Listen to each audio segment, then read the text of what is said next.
Ada orang mengatakan Pak Rocky pasti nggak akan kritik Pak Prabowo. Hari ini sudah kasih kritik 2 kali udah. Tentang potensi kabinet itu tidak diasuh secara metodologis. Karena yang ada di situ adalah mereka datang dari berbagai macam kepentingan disatukan atas alasan ini demi bangsa itu.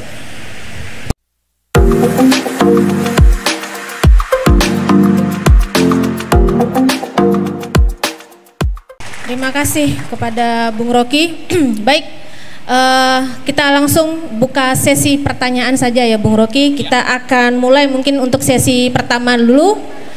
Boleh silakan siapa yang ingin bertanya. Bapak yang baju putih sebentar. Kemudian teman-teman mahasiswa yang pakai kacamata ya. Kemudian ibu yang baju hijau. Silakan Bapak yang baju putih. Kita buka 3 pertanyaan terlebih dahulu ya.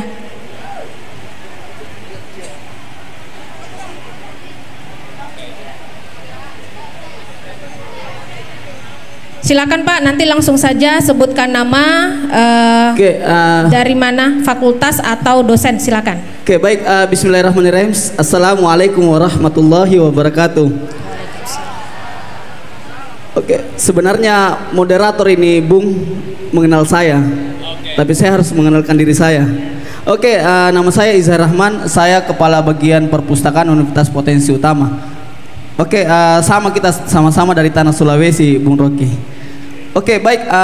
Pertanyaan saya sebenarnya menarik kuliah umum hari ini, akan tetapi saya kurang tertarik tindakan rasionalitas instrumental oleh mahasiswa Potensi Utama. Kenapa demikian? Karena selama saya mengajar di sini, kebanyakan mahasiswa berpikir untuk melihat HP dan menghasilkan pemikirannya singkat seperti itu, untuk menghasilkan karya dari tulisan ilmiahnya mereka. Jadi apa sih yang harus langkah yang ditempuh oleh mahasiswa sehingga dia tidak berpatokan oleh HP dan selalu punya waktu untuk literasi dan melek literasi, seperti apa mereka membawa perubahan itu di masyarakat, seperti itu. Terima kasih. Assalamualaikum warahmatullahi wabarakatuh. Ya, terima kasih. Mungkin langsung saja dijawab oleh Pak Rocky Gerung ya. Itu kecemasan seseorang yang memperhatikan isi pengetahuan yang dituangkan dalam bentuk skripsi, tesis atau disertasi. Jadi betul, kita mulai meragukan apakah tesis, disertasi yang ditulis dan memenuhi perpustakaan ada hasil riset atau hasil joki.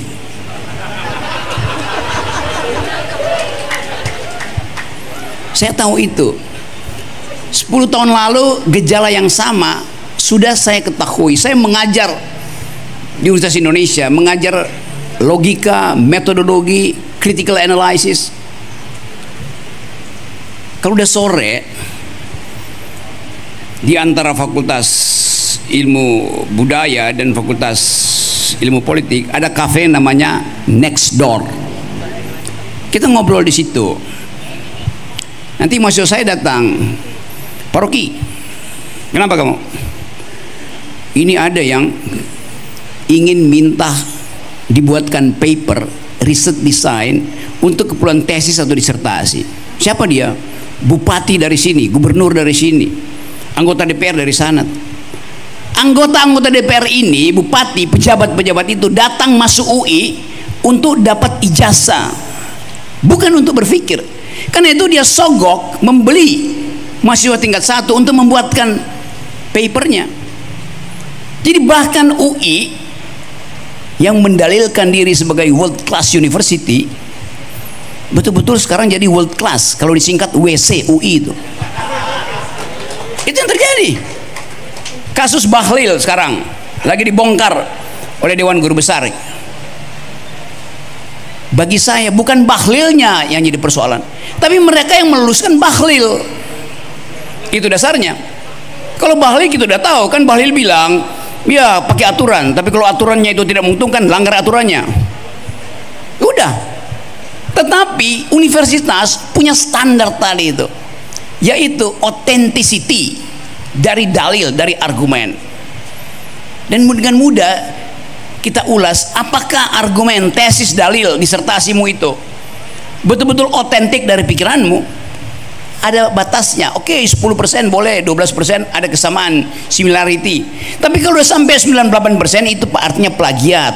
Dan orang, guru-guru besar UI itu, teman-teman saya, mulai memeriksa bahwa tesis disertasi Bahlil itu hampir 98% sama dengan skripsi anak UIN Jakarta perempuan. Kita serahkan pada universitas. Jadi sebetulnya filter pertama adalah kalau Anda punya pikiran, dalilkan pikiranmu. Kalau Anda nggak punya pikiran, jangan bikin dalil dengan meminjam dalil orang lain. Itu namanya plagiasi itu. Jadi pastikan bahwa seseorang yang ingin menulis disertasi karena dia punya pikiran itu, bukan karena dia mau dapat ijazah. Itu aja dalilnya. Jadi sekali lagi pastikan bahwa saudara-saudara nulislah dengan kemampuan sendiri.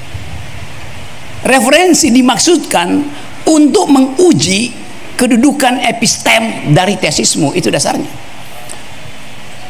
Ada skripsi yang ya itu referensinya 3.000 tuh, tapi tak ada satupun tesis pada disertasinya tuh. Artinya dia tidak mampu untuk mengucapkan terobosan akademis. Disertasi itu hanya disebut disertasi kalau dia menyumbang pada perdebatan teori, bukan menumpang pada teori-teori konvensional. Jadi sekali lagi ini berlaku juga untuk tesis, untuk skripsi, untuk disertasi. Banyak skripsi yang betul-betul bermutu bahkan melampaui disertasi seorang. Jadi karya akademis itu tidak ditentukan Anda S1, S2, S3, bukan. Karya akademis ditentukan oleh originalitas tesismu. Kendati dia skripsi, kalau dia origin, dia pasti lebih bermutu pada disertasi yang beratnya 3 kg karena setumpuk ini tebalnya, tapi isinya 0.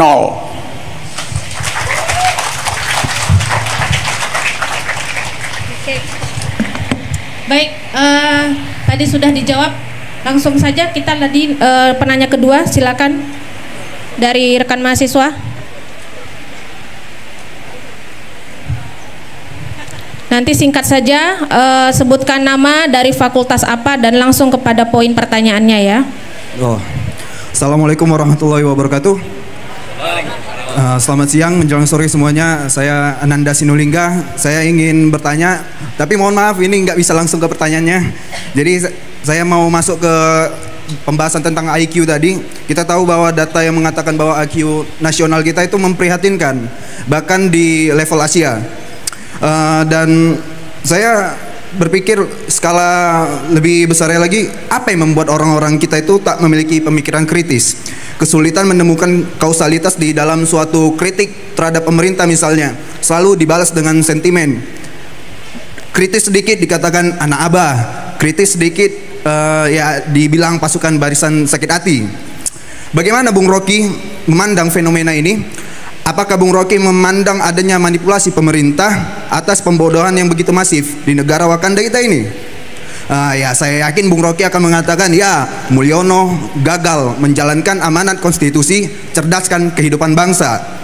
Lalu hal apa kami sebagai mahasiswa ini bisa lakukan untuk menutupi hasil kemaksiatan pragmatisme yang dipertontonkan oleh rezim sebelumnya ini?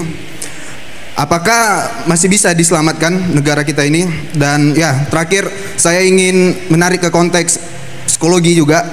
Setelah Anda mengamati tubuh pribadi Pak Prabowo secara pribadi maupun tubuh politiknya, apakah Pak Prabowo ini di dalam pemerintahannya nanti akan kembali mempertontonkan pragmatisme seperti sebelum-sebelumnya?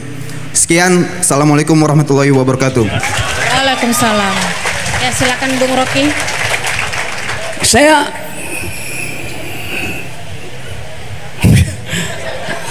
tidak pernah diskusi dengan Pak Jokowi, kendati banyak orang yang ingin mempertemukan. Tapi saya berdiskusi dengan Pak Prabowo, saya berdiskusi dengan Pak SBY, saya berdiskusi dengan Gus Dur. Jadi saya tahu apa isi pikiran mereka yang pernah memimpin Indonesia. Saya tahu apa arah pikiran mereka, tapi saya juga tahu apa hambatan yang akan mereka terima. Ada orang mengatakan Pak Rocky pasti nggak akan kritik Pak Prabowo. Hari ini sudah kasih kritik 2 kali udah. Tentang potensi kabinet itu tidak diasuh secara metodologis. Karena yang ada di situ adalah mereka datang dari berbagai macam kepentingan disatukan atas alasan ini demi bangsa itu. Filternya akan mulai terjadi besok, mungkin 2 minggu lagi.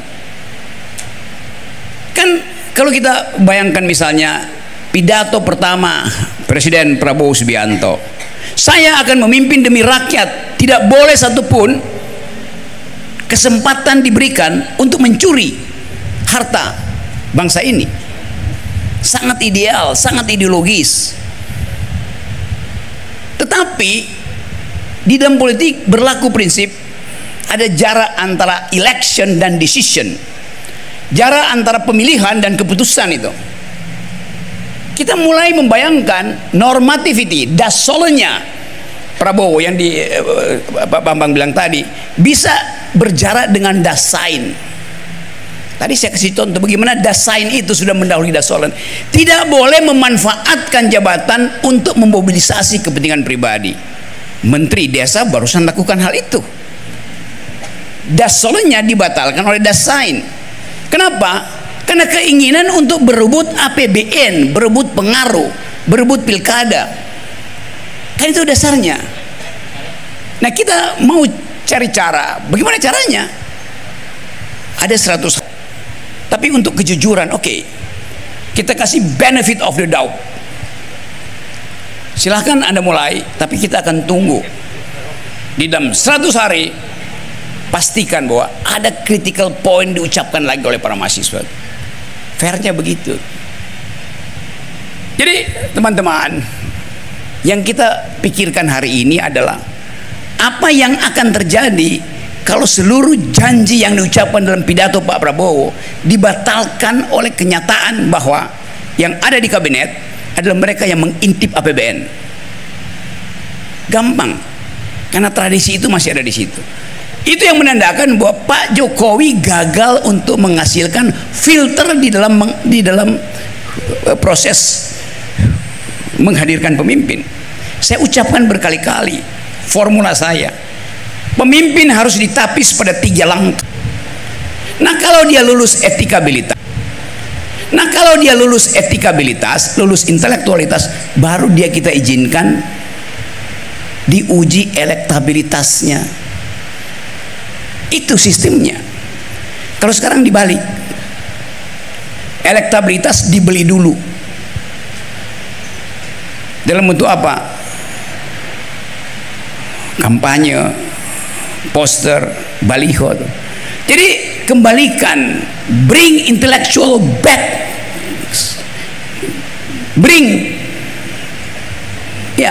bawa kembali intelektual ke dalam politik, bring intellectual back into politics. Jadi kita tidak boleh membiarkan kampus itu steril. Kampus itu diperlukan untuk menghalangi kedunguan-kedunguan politisi. Itu dasarnya tuh. Tetapi sebaliknya, kampus jangan dibujuk oleh politisi yang kasih amplop lalu kasih dia panggung tanpa ada skrutinisasi itu. Kalau itu bisa kita lakukan, akan ada jaringan.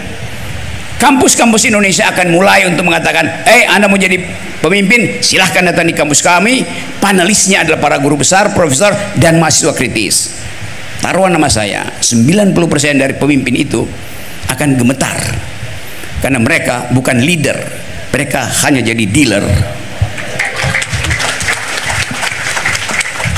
Jawabannya sangat menajam ya.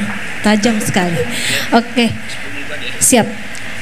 Ini untuk satu pertanyaan terakhir ya. Kita tidak punya banyak waktu, kurang lebih sekitar 10 menit lagi. Oke, singkat saja. Tadi dari Ibu yang baju hijau.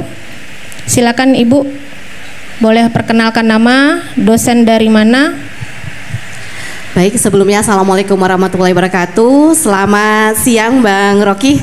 Selamat siang, Bu. Oke, perkenalkan saya Tika Nirmalasari. Saya selaku dosen di Fakultas Ekonomi dan Bisnis. Jangan Bu, jangan perkenalkan publik, WA saya aja. Oh iya. Oke, saya dari Prodi Manajemen. Ya, bukan. Oke, jadi GR nih saya.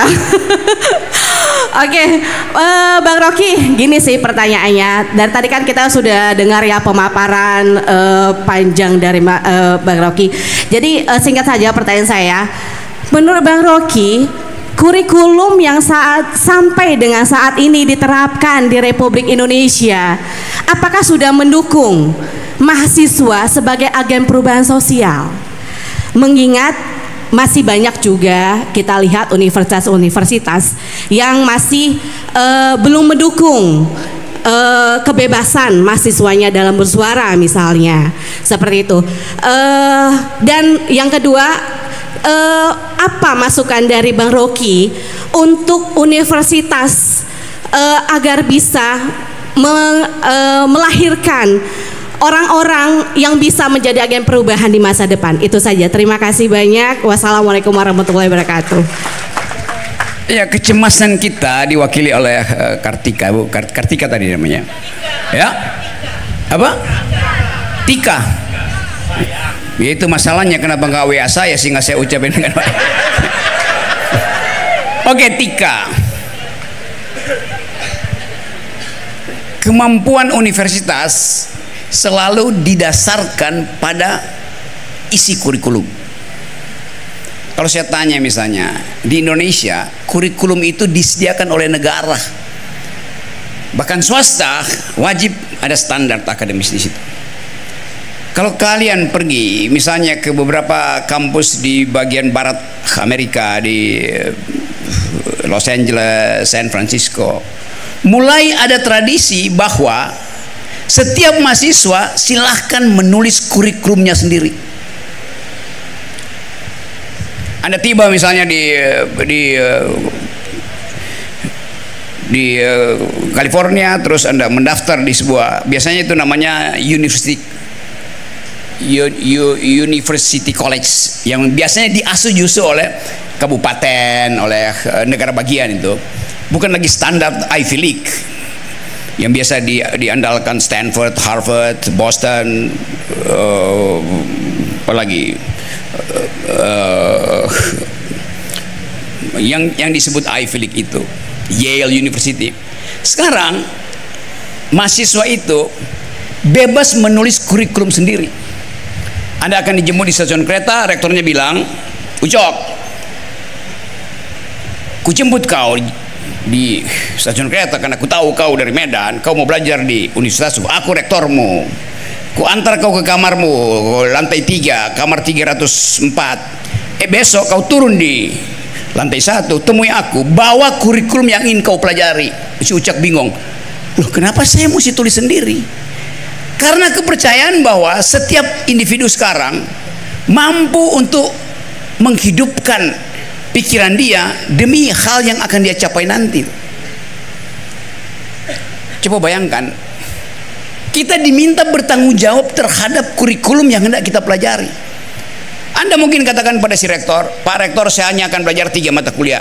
1 tentang environment, 2 tentang global politics, 3 tentang human solidarity.